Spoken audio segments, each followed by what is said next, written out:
Sir ఈరోజు సారంగపాణి జాతకం ప్రియదర్శిది movie release అయింది.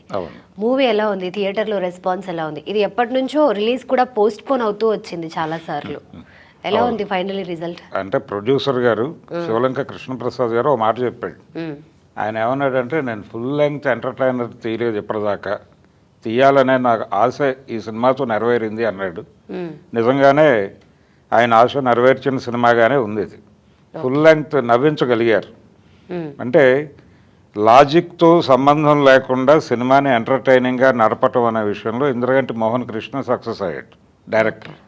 అలాగే డైలాగ్ కామెడీ చాలా బాగుంది. అంటే పంచ్ డైలాగ్స్ చాలా బాగా వర్కౌట్ అయినాయి ఈ సినిమాలో. రచన వైపు చాలా కష్టపడ్డారు నిజానికి. పర్టికులర్గా డైలాగ్స్ చాలా ప్రాపర్గా రాసుకున్నారు. స్క్రిప్ట్ కంటే కూడా సిచ్యువేషనల్ కామెడీ, డైలాగ్ మీద కామెడీ నడపాలి అనే వ్యూహం బాగా వర్కౌట్ అయింది.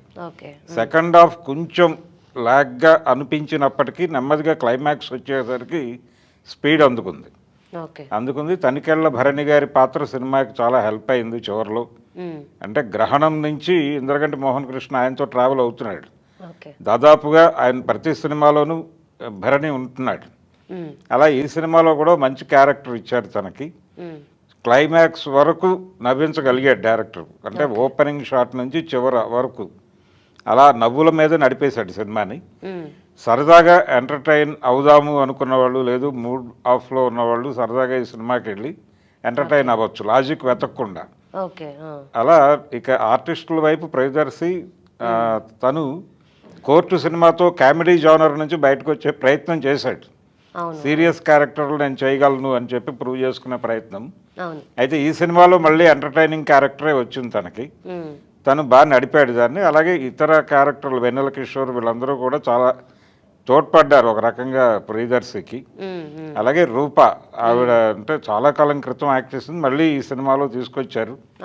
భానుప్రియ తరహా నటి అని ఒక ఇమేజ్ ఉంది తనకి. ఆ ఇమేజ్ మేరకు నడిపేసింది సినిమాలో, బాగానే ఉంది తను. అంటే క్యారెక్టర్ పరంగా కూడా కొంత స్ట్రెంగ్త్ ఉన్నటువంటి క్యారెక్టరే అది. ఒక పవర్ఫుల్ నటి చేయవలసినటువంటి పాత్ర తను బాగా పెర్ఫామ్ చేసింది. నటీనటులు అందరూ బాగా పెర్ఫామ్ చేశారు, ఎంటర్టైన్ చేశారు, కామెడీ బాగుంది. అలాగే ఈ సినిమాకి టైటిల్ నిజానికి సారంగపాణి జాతకం అని పెట్టేశారు, కానీ సారంగపాణి సన్ ఆఫ్ పినాకపాణి అని పెడితే బాగుండేది. ఆయన తండ్రి పాత్ర పేరు అదే పెట్టారు. అంటే ఒకరేమో రాముడు ధనస్సు, ఇంకొకరేమో శివుడు ధనస్సు పట్టుకున్న వాళ్ళు అని అర్థాలు రెండిటికి. జాతకం మీద నడుస్తుంది సినిమా. అంటే నమ్మితే ఏమవుతుంది, నమ్మకం అనేది, అంటే జాతకాలు నమ్మితే ఏ ఎండ్కి వెడతారు అనేది కాన్సెప్ట్గా తీసుకుని దాన్ని ఎంటర్టైనింగ్గా చెప్పే ప్రయత్నం చేశాడు. దీనిలో ఒక మెసేజ్ ఓరియంటేషన్ కూడా ఉంది స్క్రిప్ట్లో. ఒక మెసేజ్ ఓరియంటెడ్ ఎంటర్టైనర్ సినిమా. అంటే ఇదేదో మూఢనమ్మకాలను ప్రమోట్ చేస్తుంది ఇలాంటి అభిప్రాయాలు ఏవో కలిగించారు, కానీ అది కాదు. సినిమా బాగానే ఉంది. సినిమా టోటల్గా ఎంటర్టైనింగ్గా నడిపారు. అన్ని క్యారెక్టర్లని అంటే బాగా ప్రతి క్యారెక్టర్ని బాగా చిత్రీకరించారు, బాగా డిజైన్ చేశారు. బాగుంది సినిమా టోటల్గా. అంటే ఇప్పుడు ప్రియదర్శి కూడా హీరో అయిపోయారు అనుకోవచ్చా? ఎందుకంటే ఆయన హీరోగా చేసిన సినిమాలు ఆల్మోస్ట్ 4-5 వచ్చాయి. ఎలా రిసీవ్ చేసుకుంటున్నారు? అయితే ఈ సినిమా బాగా కనెక్ట్ అయింది కంపారిటివ్గా అతను చేసిన. అంటే మల్లేశంలో సీరియస్ క్యారెక్టర్ చేశాడు. ఆ తర్వాత వచ్చిన సినిమాల్లో ఆయన ఎంటర్టైనింగ్గా చేసినప్పటికీ కొన్ని ప్రాపర్గా వర్కౌట్ కాలేదు. కోర్టు సినిమాతో తన జానర్ మార్చాడు, అది సక్సెస్ అయింది. ఆ తర్వాత ఆ ఇమేజ్ మీద ఈ సినిమా, ఇది తన మీద అంటే ఎంటర్టైనింగ్ హీరోయిజం అనేది ఒకటి తనకి తెలుసు అని ప్రేక్షకులు అనుకున్నారు, ఇండస్ట్రీ అనుకుంది. దాన్ని ఈ సినిమాతో ప్రూవ్ చేసుకున్నాడు మళ్ళీ. అలా ఇన్ టోటల్ బాగుంది సినిమా, బెటర్ సినిమా అనేది. సరదాగా ఒక ఎంటర్టైన్మెంట్ కోరుకునే వాళ్ళు ఎవరైనా వెళ్ళి సినిమా థియేటర్లో కూర్చొని చూసేయచ్చు.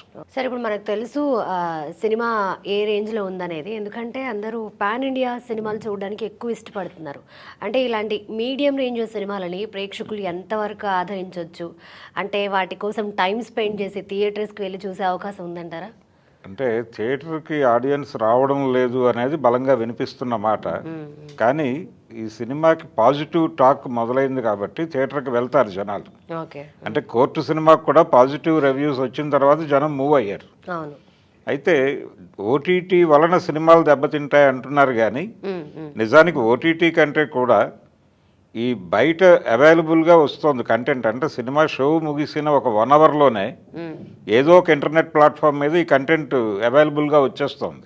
ఓకే. అది ఇబ్బంది పెడుతోంది సినిమాని. అయితే టాక్ బాగుంది, సినిమా బాగుంది అనుకుంటే థియేటర్కి వెళ్ళి చూస్తున్నారు జనాలు, మొహమాట పట్టలేదు. సినిమా పర్వాలేదు అంటే గనక డౌన్లోడ్ చేసుకుని చూస్తున్నారు. కాబట్టి ఈ సినిమాకి పాజిటివ్ టాక్ వచ్చింది కాబట్టి థియేటర్కి పెడతారు.